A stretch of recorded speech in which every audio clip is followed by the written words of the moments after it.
Nandito ako ngayon sa bahay, kadarating galing sa work.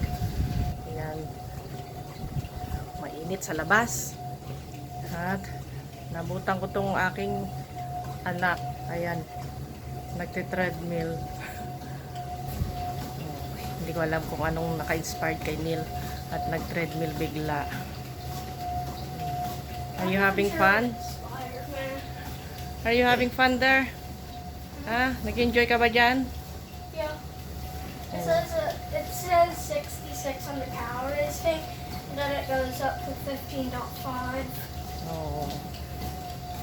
Now it says 68, 69. Mga 10 minutes lang, nak. Mga 10 minutes treadmill muna. Oh. Mag-start ng 10 minutes, tapos sa susunod bukas, mga 15 minutes na. Oh. Well, 5, 13, 45. Kasi lagi ko sinasabi sa kanya. Hindi ko lagi na medyo nagkakalaman, medyo bumibigat. Kaya ayan, treadmill. Hindi ko naman pinipilit mag-treadmill yan. Siya lang pusa. Yan. Ay, ngayon, dito kami time check. Alas 3 ng hapon. Ang aking asawa pumasok na. Ngayon, ang duty ko ngayon dito pagdating sa bahay. Ito, linis sa kusina. Ayan. May mga pinggan dito sa lababo. Ay aking lilinisin. Wala mang ibang gagawa, kami lang. Ayan.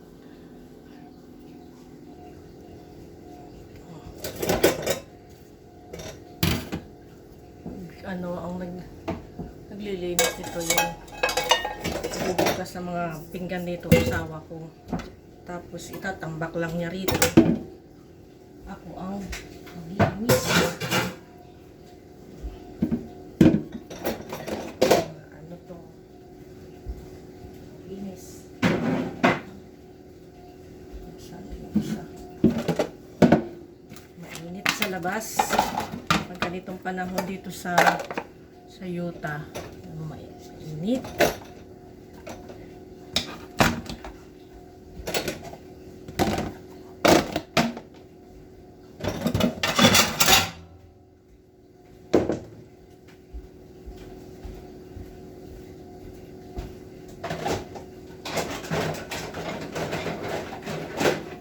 Nak, after mo mag-treadmill dyan, iinom ka tubig ha.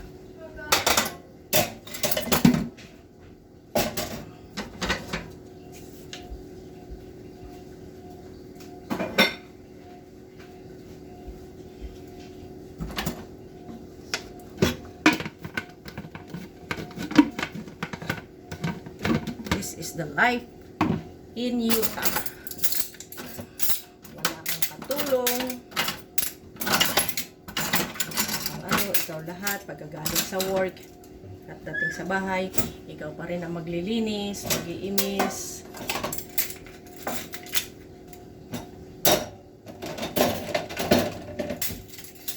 Ito kaya, hindi katulad sa Pinas na may nagkaano ito, naglag, oy!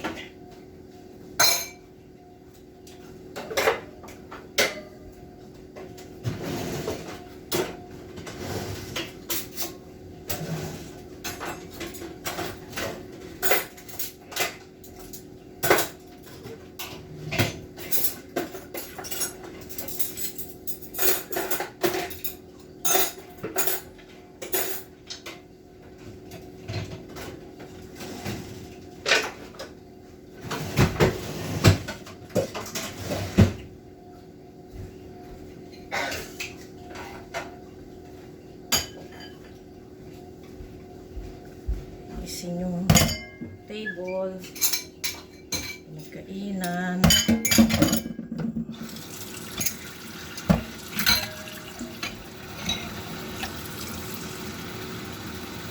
Madalang ko kasing gamitin yung dishwasher. Alam nyo na, tipid-tipid sa kuryente. aking Junakis. Tapos ka mag-treadmill? Ba, parang di ka naman yata pinagpawisan na. Huh? You said for 10 minutes. Bukas 15 minutes naman ha. Okay.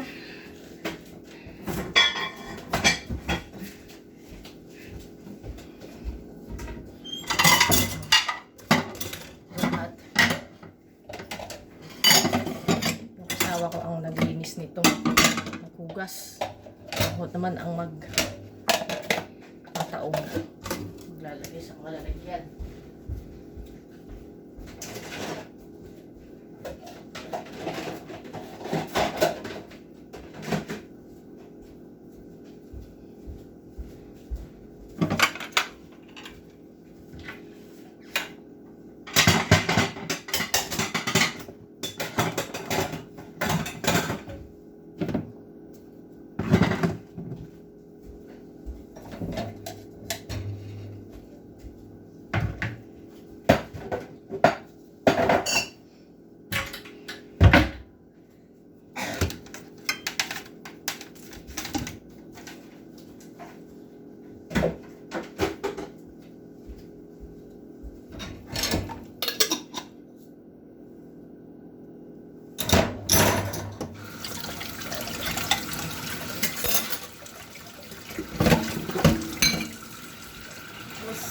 Aking ang lalapag mo naman.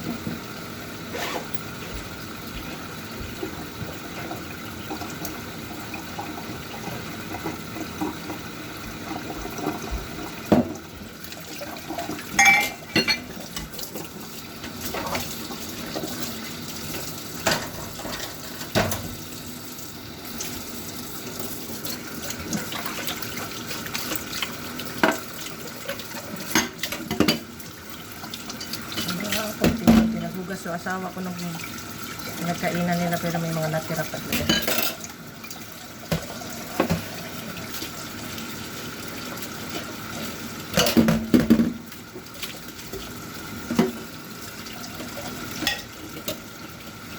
Minsan yung kung gamitin yung dishwasher kasi matagal. Tapos gastos sa kuryente. Ano ba yun? Tipid-tipid. Nagsaing na yung asawa ko pala. Dito naman.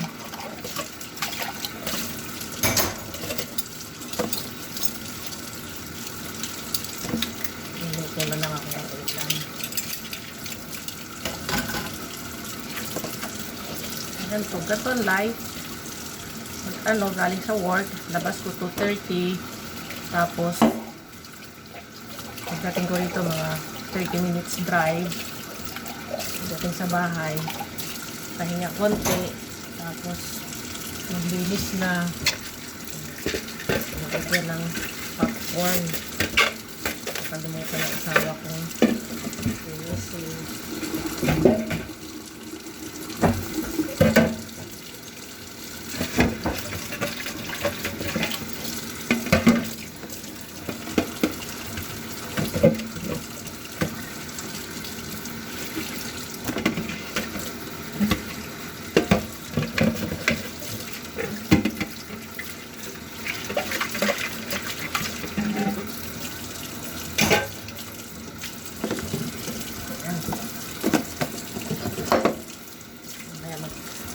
Luto naman tayo ng pang dinner para kay Neil. Ako maaga ako nagdi-dinner, so 4 or 5, tapos light dinner lang, hindi lang ako nag-heavy dinner. Siluntuin ko mamaya dinner ni Neil, baon ni Russell bukas, saka baon ko na rin sa lunch. Tapos after nito, yung bisitahin natin yung aso ni Neil, si Dipper. Hi Dipper. Oh, you have water? Okay. Ito yung laruan ng aso ni Neil dito. How are you? Huh? Oops, oops. Stay there. I know, I know. You have water? Oh, may tubig ka pa naman eh. Ito yung laruan niya. Okay. Yan, para hindi siya makakapasok dito sa bahay. Minsan allowed naman siya pumasok. Say hi! Okay, thank you. I know. Yun lang ang routine namin maghapon. Araw-araw pala. After work. Bukas naman pakita ko sa inyo. One routine. Pag papasok na. Okay, kita nyo naman ang aming munting kusina. Magulo pa. Sabi, maglilinis pa ako.